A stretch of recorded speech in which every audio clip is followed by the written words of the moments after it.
There are corners of history so dense they absorb all light.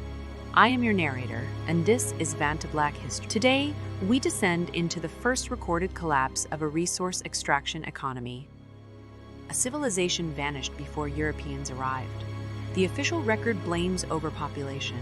The evidence points to something else entirely. Easter Island stands as a warning written in stone. What destroyed the Rapa Nui was not what you were taught in school. The official account states that Easter Island collapsed from overpopulation around 1700, but the archaeological record shows something different. The civilization had already collapsed by 1660. The population peak came 40 years later. There are pages missing from the early expedition reports, 43 of them. The contradiction sits in the archive data, unexplained. The textbook version is simple. Easter Island had too many people and not enough resources. The population grew beyond the carrying capacity. The environment collapsed. The people died. This explanation appears in every academic source published before 2005. It is clean, logical, and completely unsupported by the archaeological timeline that was buried in those missing pages. Here's where the evidence gets specific. Carbon dating of Moai construction shows the largest statues were built between 1600 and 1660, the same period when pollen analysis shows the forests disappeared. The civilization was not slowly running out of resources. It was accelerating construction as the resources vanished. Every statue built made the next one harder to transport. The pattern becomes clear when you map the clan territories. Each group controlled a section of coastline and competed for inland quarry access. The Moai were not religious monuments. They were economic infrastructure. Larger statues meant better trade access and higher clan status. The archaeological evidence shows they were building bigger monuments even as the trees disappeared. We are almost at what the documents actually show.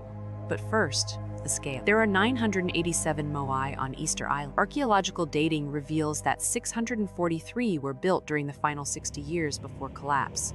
Every clan was locked in an economic arms race that consumed the entire ecosystem. They could not stop building because stopping meant losing trade access to their competitors. The pieces connect. The Rapa Nui developed the first documented resource extraction economy driven by competitive monument building. Larger statues meant higher clan status and better trade access. This created a boom-bust cycle. The trees became inputs for transport and construction. When the forests were gone, the statues could not be moved. The economy collapsed, the people followed. Here is what actually happened. Easter Island was not destroyed by overpopulation. It was destroyed by the world's first resource extraction economy. Competitive monument building created economic pressure that prevented sustainable resource management. Each clan had to build bigger statues to maintain trade access. The forests became economic inputs. When the trees were gone by 1600, the transport system collapsed. The economy died. Then the people. Easter Island was not a cautionary tale about population growth.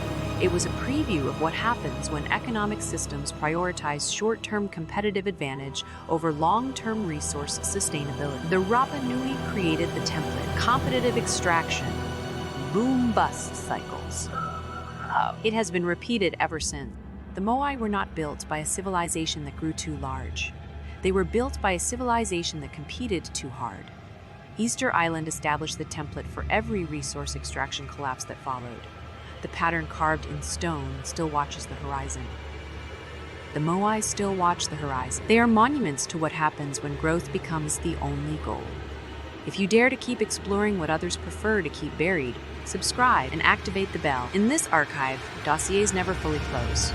See you in the next voyage.